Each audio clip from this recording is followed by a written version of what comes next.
Hi everyone, I'm Ravni. So today we will be starting with the series on last minute revision in forensic medicine. So इसमें वो सारे topics है which are quite important and easy to forget. So we will be doing that. तो जो पहला chapter है that is forensic traumatology. So this video will be on this chapter. तो सबसे पहले ट्रोमेटोलॉजी में वी नो कि क्या हम सबसे पहले क्या पढ़ते हैं, इंजरीज़ पढ़ते हैं। इंजरीज़ में क्या क्या आता है, हमारी 3 तरह की इंजरी होती है, ब्लंट फोर्स, शार्प फोर्स और weapon with pointed and. Blunt force से एब्रेजन होता है, कॉन्ट्यूजन होता है, लेसरेशन होता है, फ्रैक्चर होता है। शार्प से इंसिजन होता है और चॉप वुंड होता है। पॉइंटेड एंड से स्टैब वुंड होता है। तो सबसे पहले हम देखते हैं एब्रेजन। तो एब्रेजन में क्या होता है, with time there is change in colour of the abrasion. तो इससे हम अगर कोई इंसान आगे कह रहा है कि उसे 2 दिन पहले ये चोट लगी थी लेकिन कलर देख के आपको कुछ और लग रहा है, so it is a suspicious matter. तो इसलिए हम याद रखेंगे colour. So colour, how do we remember it, it is R, it starts from R, it ends with B and बीच में आर भी आता है। सबसे पहले it is row, then reddish brown, then brown and black. तो पहले हमें याद रखना है less than 12 hours, then more than 12 hours. उसके बाद हम करेंगे 2 to 3। So it is like a counting 2 3 4 5 6 7। तो ऐसे है, reddish brown 2 to 3 days, brown 4 to 5 days, black 6 to 7 days. तो ये हमारा एब्रेजन में चेंज इन कलर। उसके बाद आता है हमारा बेटल साइन। बेटल साइन क्या होता है, बेटल साइन इज़ पोस्ट, और मतलब कान के पीछे ऐसे ब्लूइश सी डिस्कलरेशन, इक्मियोसिस हो जाता है, ब्लड की पूलिंग होती है। इसका कोर्स क्या आता है, मिडल क्रेनियल फोसा का फ्रैक्चर। उसके बाद आता है कि आफ्टर इंजरी कौन से केमिकल्स रिलीज़ होते हैं। So these can come in MCQ। तो इंजरी के 5 से 10 मिनट में कैथेप्सिन, 10 मिनट पे पीक होता है सेरोटोनिन का, 20 से 30 मिनट में histamine. So we need to remember पहले 10 मिनट, फिर 10 minute and then 20 to 30 minutes. We can remember it by CSH, ठीक है। कैश, इंजरी के बाद कैश, कैथेप्सिन, सेरोटोनिन, हिस्टामिन। तो जैसे हमने किया एब्रेजन का चेंज इन कलर, वैसे वी विल डू कॉन्ट्यूजन का change in colour. How do we remember it, abrasion में था R to B।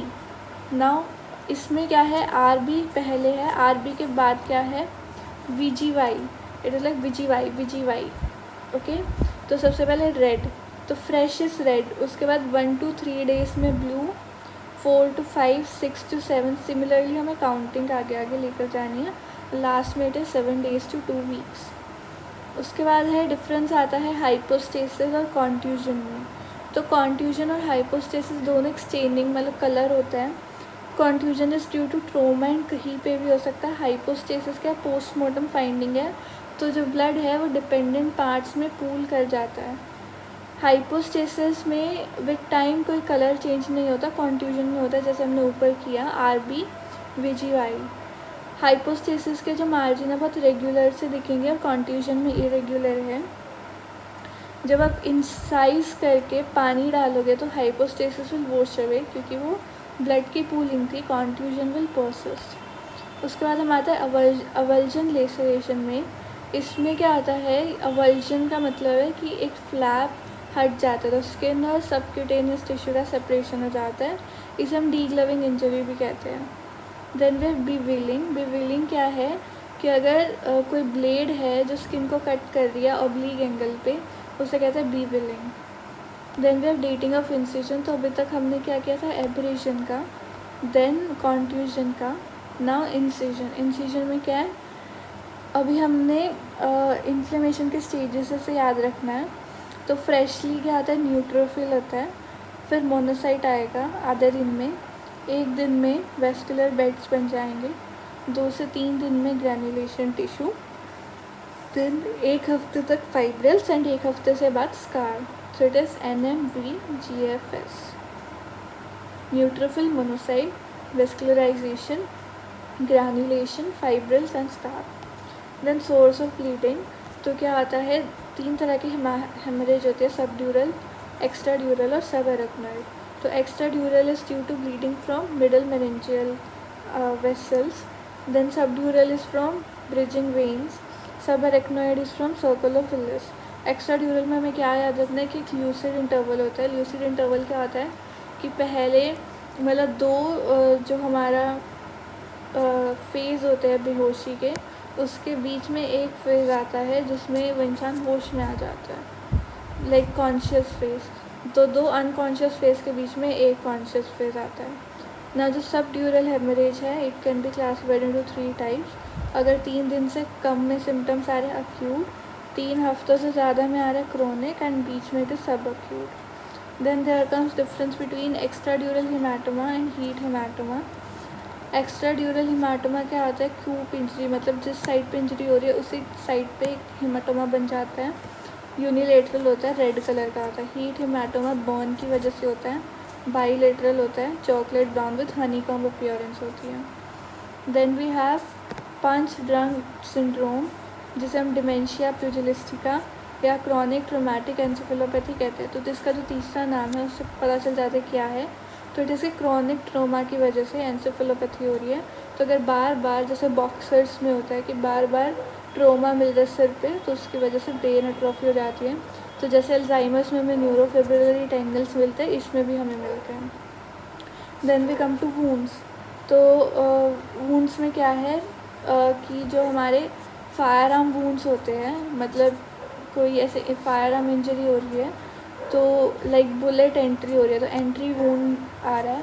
तो एक तो केस है कि बिल्कुल स्किन के साथ टाइट कांटेक्ट में थी वो गन, दूसरा है लूज़ कांटेक्ट था, एंड तीसरा है कि स्कल के ऊपर था. तो अगर स्किन के साथ टाइट कांटेक्ट में था तो एक हमें सिर्फ एंट्री वूंड की एक ही बाउंड्री दिखेगी, जिसे कहते हैं बैक स्पैटर. और अगर लूज़ कांटेक्ट था तो साइड में एक और बाउंड्री दिखेगी जिसे कोरोना कहते हैं. और अगर स्कल के ऊपर था तो एक स्टिलेट सी क्रूशिएट शेप बन जाती है. Then we come to bombs. तो बॉम्ब्स दो तरह के होते हैं. एक होता है इंसेंडियरी, जो like we see in movies and all, के गोल सा होता है. तो ये किसका बना होता है, इसमें मैग्नीशियम और फॉस्फोरस होता है. तो इसे फेंकते हैं तो वो ब्लास्ट कर जाता है. एक होता है मोलोटोव कॉकटेल. इसमें क्या आता है कि एक बोतल में पेट्रोल होता है एंड उसके ऊपर एक कपड़ा होता है. तो कपड़े को हम आग लगा के इसके बोतल के अंदर डाल देते हैं एंड इट ब्लास्ट. तो दो तरह के बॉम्ब्स होते हैं. Then we have blast injury. तो ब्लास्ट इंजरी ना, there is primary blast injury, secondary blast injury, tertiary blast injury, and then there comes quinary blast injury. Quinary blast injury क्या है कि जब ब्लास्ट हुआ उसमें कुछ एनवायरनमेंट में कंटेमिनेंट्स चले गए, उसकी वजह से अगर डीलेड इफेक्ट्स होते हैं उसे कहते हैं quinary blast injury. Now we come to thermal injury. तो थर्मल इंजरी 3 तरह की होती है, हीट क्रैम्प्स, हीट एग्जॉशन और हीट स्ट्रोक. हीट क्रैम्प्स में क्या होता है कि अगर हम सन में ज़्यादा देर जा रहे हैं, ज़्यादा स्वेटिंग होगी, इलेक्ट्रोलाइट्स का लॉस होगा जिसकी वजह से मसल क्रैम्प होते हैं. तो इसका ट्रीटमेंट क्या होता है, इलेक्ट्रोलाइट देना. हीट एग्जॉशन क्या होता है कि बहुत ज़्यादा ही स्वेटिंग हो रही है जिसकी वजह से डिहाइड्रेशन हो रहा है और वीनस रिटर्न कम हो जाएगा, तो ब्रेन में हाइपोपरफ्यूजन होगी which will lead to dizziness and fainting. Then we have heat stroke, जिसमें there is impaired heat regulation which will lead to altered mental status. तो इसमें क्या हो रहा है कि क्योंकि हीट रेगुलेशन इज इम्प्योर तो हाइपरथर्मिया होगा, बाकी दोनों में हाइपोथर्मिया होता है एंड हीट स्ट्रोक में स्वेटिंग नहीं होती. Then we come to Wilson classification of burn.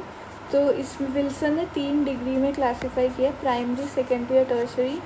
Primary is epidermal burn, secondary is dermo epidermal burn and tertiary is deep burn. Then we come to Parkland formula. Parkland formula क्या है, Burns के लिए होता है कि हमें एक दिन में कितना फ्लूइड देना है. So it is 4 millilitre per KG पर परसेंटेज ऑफ बर्न. तो पर केजी तो हो गया कितना बॉडी वेट है, पर परसेंटेज ऑफ बर्न क्या है, जो रूल ऑफ 9 होता है कि हेड एंड नेक का 9%, देन ट्रंक का यू हैव 9% आगे 9% पीछे, वो सारी परसेंटेज के बेस पे. तो पर परसेंटेज 4 मिलीलीटर पर केजी. तो इसे हम 2 पार्ट्स में देते हैं. पहला मतलब 2 millilitre per KG we give in first 8 hours and जो बाकी बच जाता है वो बाकी 16 घंटों में देते हैं। देन डेथ इन बर्न्स, तो बर्न्स में डेथ का क्या कोज होता है? तो it can be due to asphyxia या shock, then hypovolaemic shock, then acute renal failure and then septicaemia. Septicaemia में मोस्ट कॉमन ऑर्गेनिज्म क्या है? Pseudomonas. Then you have crowfoot sign. Crowfoot sign क्या है कि अगर पेशेंट को लाइव बर्न किया जाता है तो वो अपनी आँखों को ज़ोर से बंद कर लेता है, जिसकी वजह से जो आई के अराउंड स्किन होती है वो बर्न नहीं होती। इसको कहते हैं crowfoot sign and it is a characteristic of antemortem burns. Antemortem blister के कुछ और कैरेक्टरिस्टिक होता है। एक तो कि ब्लिस्टर में फ्लूइड होगा, प्रोटीन और क्लोराइड ज़्यादा होगा, इन्फ्लेमेशन होगी and there will be line of redness. So this was all about forensic traumatology. Some topics are left like electrical injury and vehicle like automobile injury we will cover in the next video. Thank you.